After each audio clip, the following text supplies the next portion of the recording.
Dulu, wilayah ini memiliki perbatasan terbuka dan kerjasama menguntungkan dengan tetangganya di barat, terpisah dari Rusia di antara Polandia dan Lituania. Kaliningrad, jika tidak berkembang, setidaknya masih bertahan.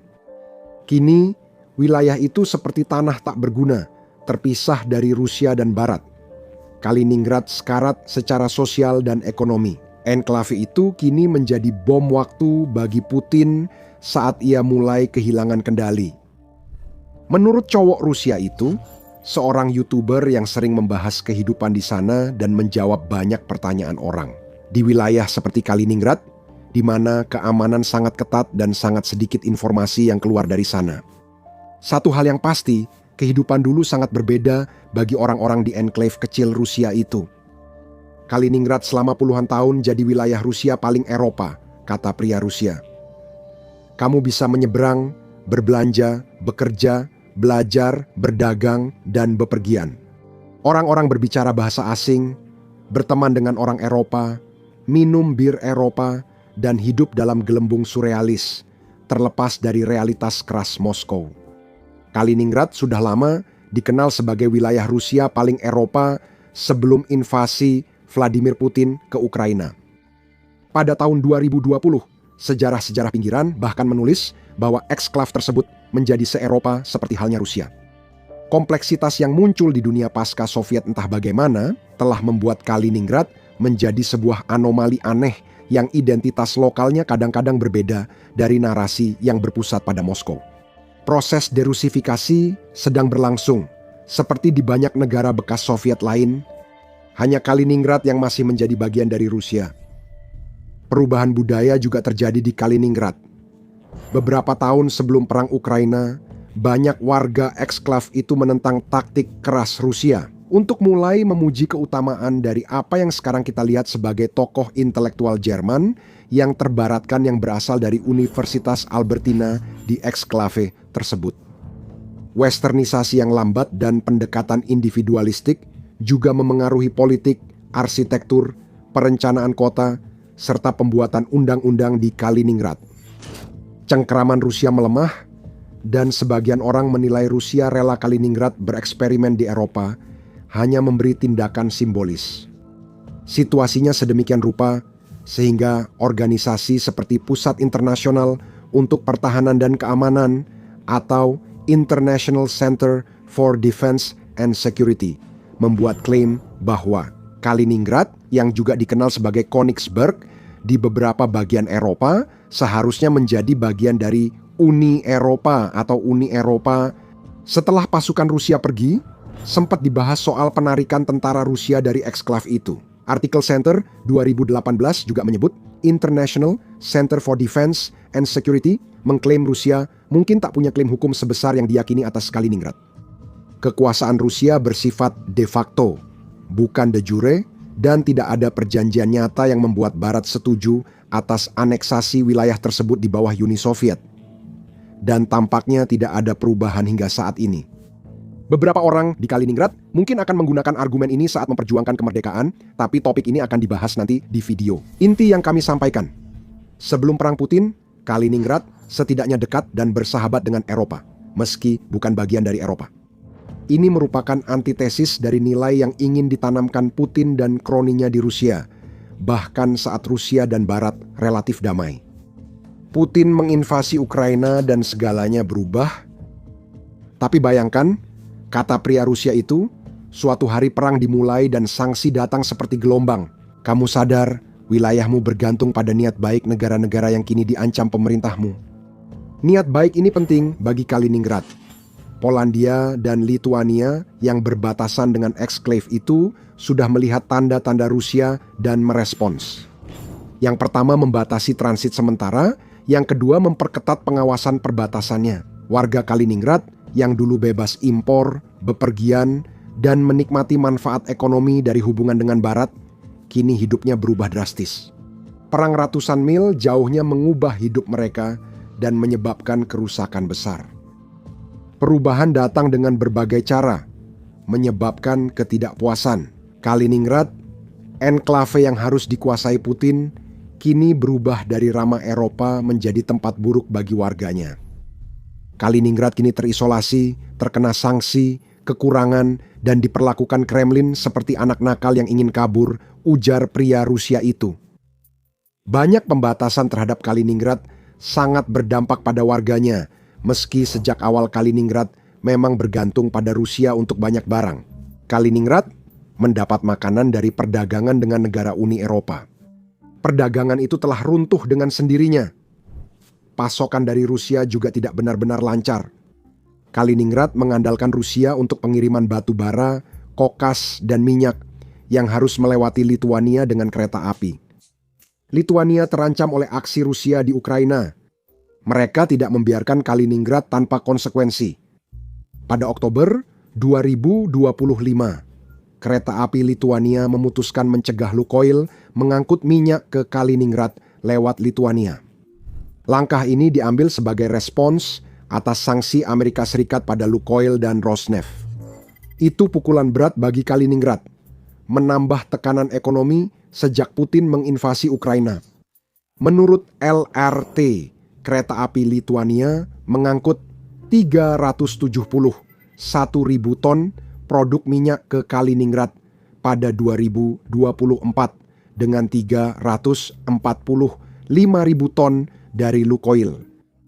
Pada 2025, sebelum sanksi, baru Amerika Serikat perusahaan kereta api ini sudah mengirim 194.000 ton produk Lukoil ke eksklav itu.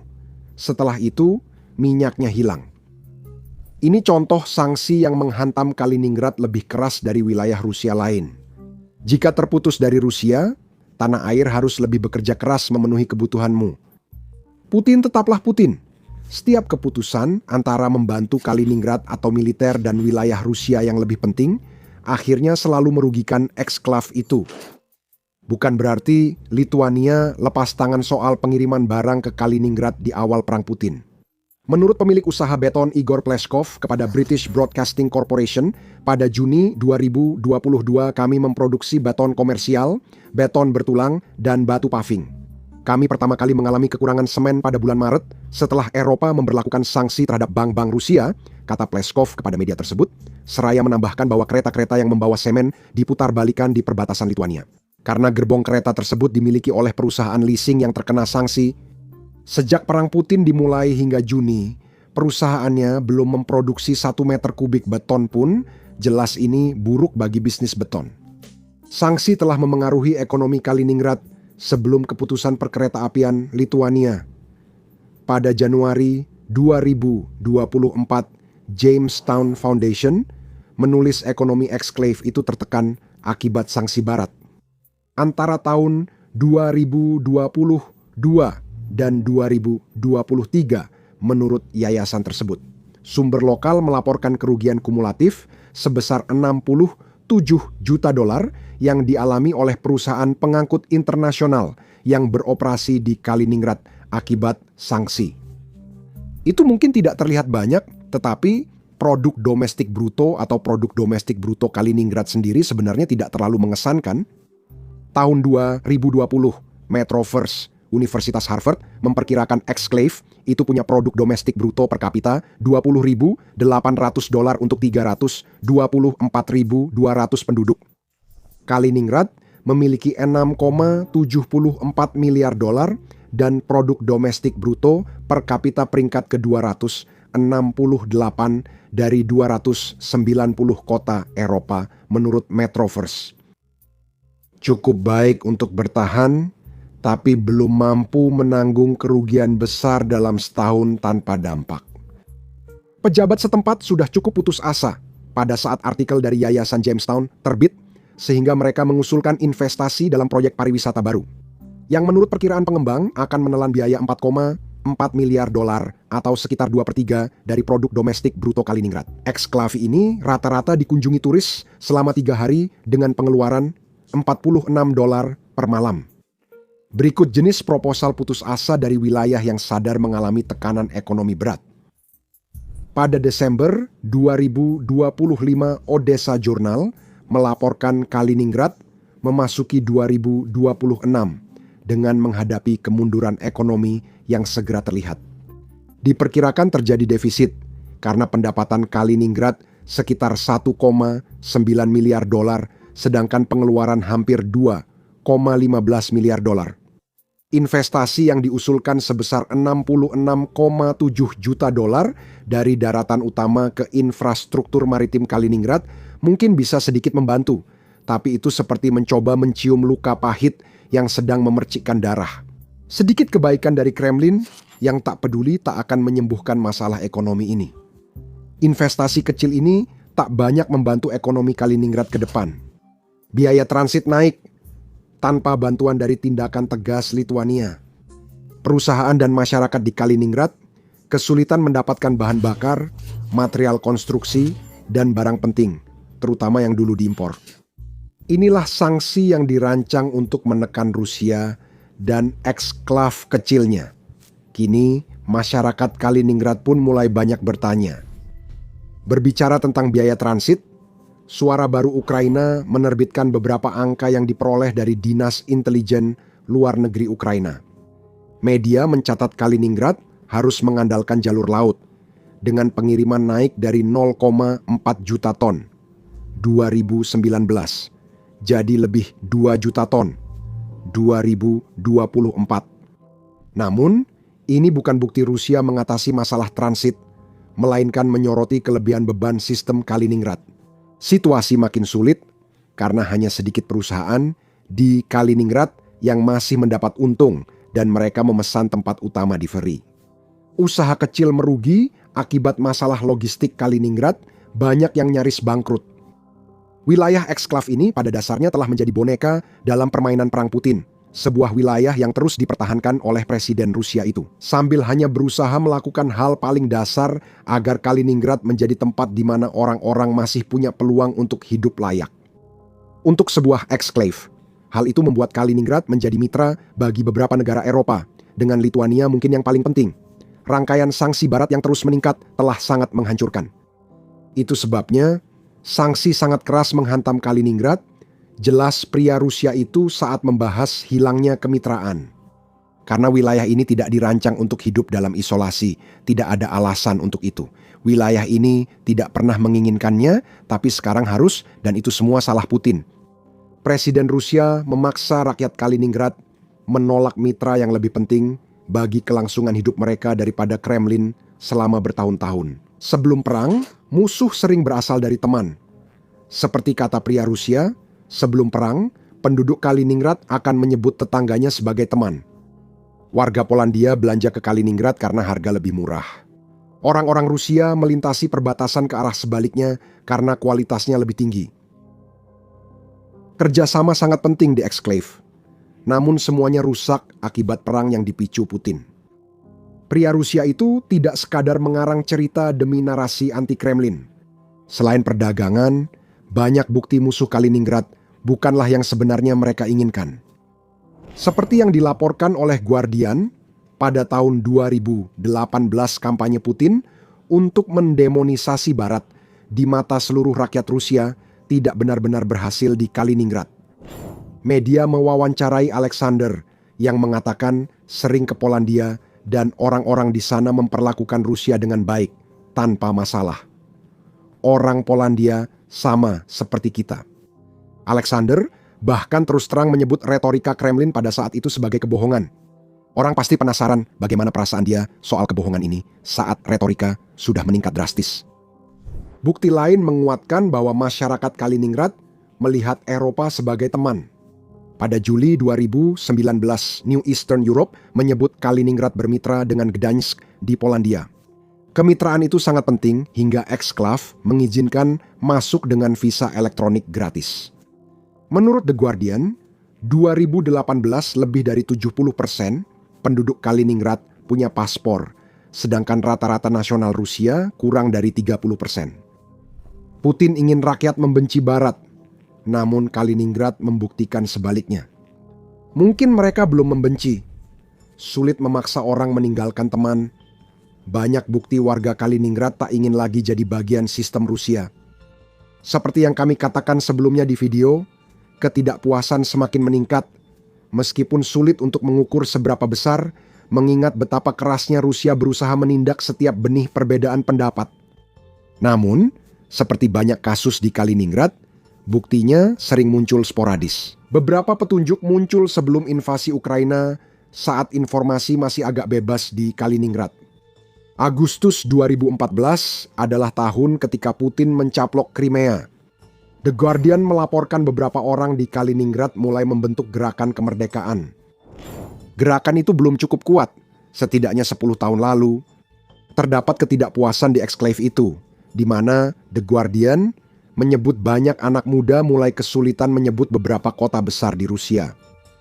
Vladimir Titov, komentator Moskow, menyatakan tetua di wilayah itu kerap membahas kondisi Rusia seakan tanah air adalah negara asing.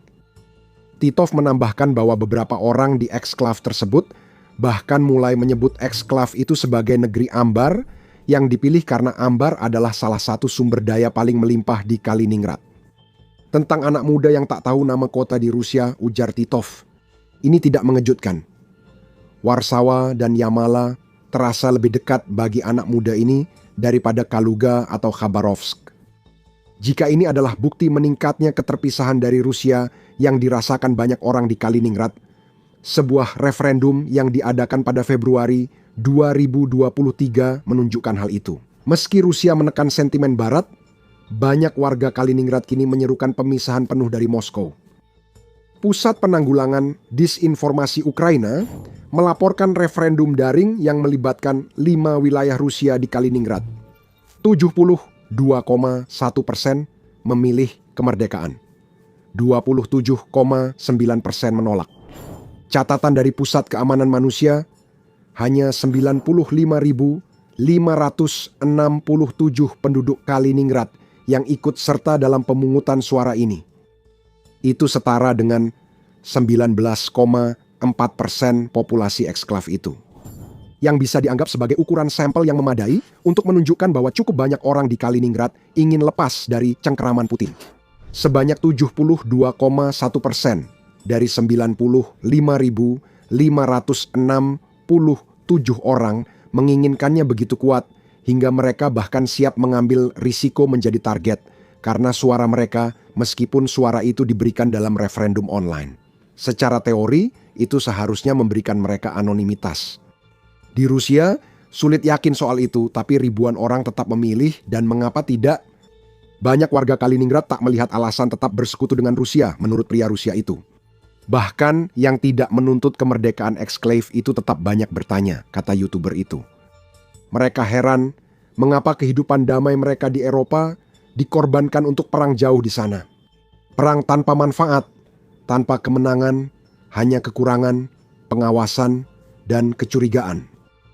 Penyebutan pengawasan dan kecurigaan penting karena menunjukkan respons panik Kremlin terhadap kemungkinan kehilangan Kaliningrad akibat kehendak rakyat eksklave itu. Putin tidak merespons secara berarti atau penuh belas kasih untuk memperbaiki kehidupan warga Kaliningrad. Itu butuh usaha dan membangun kepercayaan. Sebaliknya, dia menindak tegas semua yang dianggap sentimen anti-Rusia dari eksklave itu. Kami melihat beberapa tanda dari penindakan ras ini mulai terjadi pada Oktober 2025. Media Zona melaporkan Rusia menindak pendukung yayasan anti korupsi yang didirikan lawan Putin, Alexei Navalny. Sudah ada 114 kasus pidana terhadap warga Rusia karena berdonasi ke yayasan itu. Dari kasus-kasus tersebut, 6 diantaranya melibatkan orang-orang dari wilayah Kaliningrad. Itu adalah jumlah keempat tertinggi dari semua lokasi dalam daftar yang cukup mengesankan mengingat populasi eksklave tersebut yang kecil. Rusia juga meluncurkan kampanye melawan apa yang oleh Yayasan Jamestown secara sarkastis disebut gerakan separatis anti-Rusia global yang tidak ada. Jurnalis dan analis pun tak bisa memverifikasi keberadaan kelompok itu. Namun, yayasan tersebut mengklaim bahwa Rusia sedang memproses kasus terhadap puluhan orang yang diduga memiliki keterkaitan. Yayasan tersebut menyebut Kaliningrad sebagai salah satu lokasi di mana orang-orang menghadapi keadilan ala versi Putin. Masalah Putin sederhana, penindasan ini gagal. Rusia terlalu lama mengabaikan Kaliningrad dan hanya menganggapnya aset strategis. Pandangan sempit Putin membuat mereka lebih barat dan membangun persahabatan Eropa yang kini telah direnggut secara kejam. Dan sekarang ketika Rusia mulai menindak tegas, apa yang menurut Putin adalah solusi untuk masalah Kaliningrad justru akan menjadi satu hal yang membuat eksklave itu semakin jauh dari jangkauannya. Paranoia ini menciptakan mentalitas benteng, kata pria Rusia itu tentang penindasan Rusia, hingga melabeli kritik ringan terhadap Kremlin sebagai ekstremisme. Lebih banyak pos pemeriksaan, lebih banyak latihan militer, lebih banyak rumor tentang serangan NATO. Ironisnya, orang-orang di Kaliningrad tidak pernah takut pada NATO. Mereka justru takut Kremlin mengabaikan mereka lagi. Ketidaktahuan adalah kebahagiaan di benak Putin, dan dia tampaknya berniat berpura-pura bahwa masalah Kaliningrad tidak akan ada selama dia menindaknya dengan cukup keras. Masalah ini sudah puluhan tahun terjadi. Kini yang dibutuhkan hanyalah Kremlin bertindak berlebihan di wilayah dengan sentimen anti-Putin tinggi seperti Kaliningrad agar Rusia kehilangan kendali di sana. Rusia juga tidak kebal terhadap arogansi dan ketidaktahuan Putin. Seluruh Rusia mengalami kesulitan, jadi ini masalah besar bagi presiden mereka yang menua. Ratusan ribu orang Rusia tewas, ekonomi runtuh, dan pengaruh geopolitik Putin menurun. Putin mencoba melakukan sesuatu yang sangat gila hingga ia menghancurkan Rusia selamanya, dan kamu bisa mengetahui apa yang dia lakukan jika kamu menonton video kami. Jika kamu suka video ini, jangan lupa berlangganan The Military Show untuk analisis lain yang Putin tidak ingin kamu tahu. Terima kasih sudah menonton.